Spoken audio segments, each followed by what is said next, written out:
ನಮಸ್ಕಾರ ಸ್ನೇಹಿತರೆ, ನಮ್ಮ ಚಾನೆಲ್ಗೆ ಸ್ವಾಗತ. ನನ್ನ ಹೆಸರು ಪಲ್ಲವಿ. ನಾನು ಪುಣೆಯಲ್ಲಿ ವಾಸಿಸುವ ವಿವಾಹಿತ ಮಹಿಳೆ. ನೋಡಲು ನಾನು ತುಂಬಾ ಸುಂದರವಾಗಿದ್ದೇನೆ. ನನ್ನ ಎತ್ತರ 5 ಅಡಿ 7 ಇಂಚು. ಕಾಲೇಜು ದಿನಗಳಲ್ಲಿ ನಾನು ಫ್ಯಾಷನ್ ಶೋ ವಿಜೇತೆಯಾಗಿದ್ದೆ. ಅಂದು ಅನೇಕ ಹುಡುಗರು ನನ್ನ ಹಿಂದೆ ಇದ್ದರೂ ನಾನು ಯಾರನ್ನೂ ಗಮನಿಸಿರಲಿಲ್ಲ. ನನ್ನ ಮದುವೆಯಾಗಿ ಈಗ 2 ವರ್ಷಗಳು ಕಳೆದಿವೆ. ನನ್ನ ಪತಿ ಕಿರಣ್ ಒಂದು ದೊಡ್ಡ ಕಂಪನಿಯಲ್ಲಿ ಇಂಜಿನಿಯರ್ ಆಗಿ ಕೆಲಸ ಮಾಡುತ್ತಿದ್ದಾರೆ. ನಮ್ಮದು ಮನೆಯವರು ನಿಶ್ಚಯಿಸಿದ ಮದುವೆ.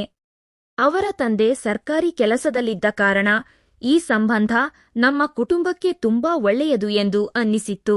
ಆದರೆ ಕಿರಣ್ ತನ್ನ ಕೆಲಸದಲ್ಲಿ ಎಷ್ಟು ಬುದ್ಧಿವಂತನೋ ಪ್ರೀತಿಯ ವಿಷಯದಲ್ಲಿ ಅಷ್ಟೇ ಮೌನಿ. ಅವನಿಗೆ ನನ್ನ ಮೇಲೆ ಅಷ್ಟೊಂದು ಪ್ರೀತಿ ಇರಲಿಲ್ಲ. ನಮ್ಮ ನಡುವೆ ಯಾವುದೇ ಉತ್ಸಾಹದ ಕ್ಷಣಗಳಿರಲಿಲ್ಲ. ರಾತ್ರಿ ಮಲಗುವ ಮುನ್ನ ಅವನು ದೀಪ ಆರಿಸಿ ತನ್ನ ಕೆಲಸ ಮುಗಿಸಿ ತಕ್ಷಣ ಮಲಗುತ್ತಿದ್ದನು. ನನಗೆ ಏನೂ ಮಾಡಲು ಸಾಧ್ಯವಿರಲಿಲ್ಲ. ನನ್ನ ಮನಸ್ಸಿನ ಆಸೆಗಳನ್ನು ಹೊಸಕಿ ಹಾಕಿ ಬದುಕಬೇಕಿತ್ತು. ಕಿರಣ್ ತುಂಬಾ ಶಾಂತ ಮತ್ತು ಹೆದರುವ ಸ್ವಭಾವದವನು ಎಂದು ನನಗೆ ತಿಳಿಯಿತು. ಅವನು ಮನೆಯಲ್ಲಿ ಹೆಚ್ಚು ಮಾತನಾಡುತ್ತಿರಲಿಲ್ಲ. ನಮ್ಮ ನಡುವೆ ಯಾವುದೇ ಆತ್ಮೀಯತೆ ಇರಲಿಲ್ಲ. ಪ್ರತಿದಿನ ಬೆಳಿಗ್ಗೆ ನಾನು ಎಚ್ಚರಗೊಂಡು ಕೆಲಸಕ್ಕೆ ಹೋಗುತ್ತಿದ್ದೆ. ಅವನು ತನ್ನ ಕೆಲಸದಲ್ಲಿ ಮಗ್ನನಾಗುತ್ತಿದ್ದನು. ನನ್ನ ಹೃದಯದಲ್ಲಿನ ಅತೃಪ್ತಿ ದಿನದಿಂದ ದಿನಕ್ಕೆ ಹೆಚ್ಚಾಗುತ್ತಿತ್ತು. ನಾನು ಸುಂದರವಾಗಿದ್ದರೂ ನನ್ನ ಪತಿ ನನ್ನನ್ನು ಸರಿಯಾಗಿ ಗಮನಿಸುತ್ತಿರಲಿಲ್ಲ. 2 ವರ್ಷಗಳ ಕಾಲ ನಾನು ನನ್ನನ್ನು ನಿಯಂತ್ರಿಸಲು ಪ್ರಯತ್ನಿಸಿದೆ. ಆದರೆ ಒಂಟಿತನ ಕಾಡತೊಡಗಿತು. ನನಗೆ ಯಾರಾದರೂ ಒಬ್ಬರು ನನ್ನನ್ನು ಪ್ರೀತಿಸುವವರು ಮತ್ತು ಸಮಯ ಕಳೆಯುವವರು ಬೇಕು ಎನಿಸತೊಡಗಿತು. ಇದೇ ಯೋಚನೆಯಲ್ಲಿ ನಾನು ಫೇಸ್ಬುಕ್ ಮೂಲಕ ಹಳೆಯ ಸ್ನೇಹಿತರನ್ನು ಹುಡುಕಲು ಪ್ರಾರಂಭಿಸಿದೆ. ಅಲ್ಲಿ ಅನೇಕ ಹುಡುಗರ ಪರಿಚಯವಾಯಿತು. ನಾನು ದಿನವಿಡೀ ಅವರೊಂದಿಗೆ ಚಾಟ್ ಮಾಡಲು ಪ್ರಾರಂಭಿಸಿದೆ. ಕಿರಣ್ ಆಫೀಸ್ಗೆ ಹೋದ ನಂತರದ ಸಮಯವೆಲ್ಲ ನನಗೆ ಇವರೊಂದಿಗೆ ಮಾತನಾಡಲು ಮೀಸಲಾಗಿತ್ತು. ಆ 6 ಜನರಲ್ಲಿ ಆಕಾಶ್ ನನಗೆ ತುಂಬಾ ಇಷ್ಟವಾದನು. ಆಕಾಶ್ ಒಬ್ಬ ಸಭ್ಯ ಹುಡುಗನಂತೆ ಕಂಡನು. ಒಮ್ಮೆ ಅವನು ಆಕಸ್ಮಿಕವಾಗಿ ಒಂದು ತುಂಟತನದ ಸಂದೇಶ ಕಳುಹಿಸಿ ತಕ್ಷಣ ಅಳಿಸಿ ಹಾಕಿದನು. ಅವನು ಗಾಬರಿಯಿಂದ ಕ್ಷಮೆ ಕೇಳಿದ ರೀತಿ ನನಗೆ ನಗು ತರಿಸಿತು. ನಾನು ಅವನಿಗೆ ತಮಾಷೆಯ ಇಮೋಜಿಗಳನ್ನು ಕಳುಹಿಸಿದೆ.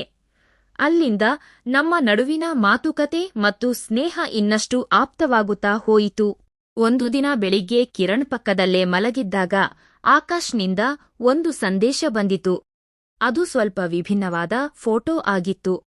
ನಾನು ಗಾಬರಿಯಾಗಿ ಕಿರಣ್ ಎಚ್ಚರಗೊಂಡರೆ ಸಮಸ್ಯೆಯಾಗುತ್ತದೆ ಎಂದು ತಿಳಿಸಿದೆ. ಆಕಾಶ್ ತಾನು ನನ್ನನ್ನು ತುಂಬಾ ಮಿಸ್ ಮಾಡಿಕೊಳ್ಳುತ್ತಿರುವುದಾಗಿ ಹೇಳಿದನು. ನನಗೂ ಅವನನ್ನು ನೋಡಬೇಕೆಂಬ ಆಸೆ ಅತಿಯಾಗಿ ಉಂಟಾಯಿತು.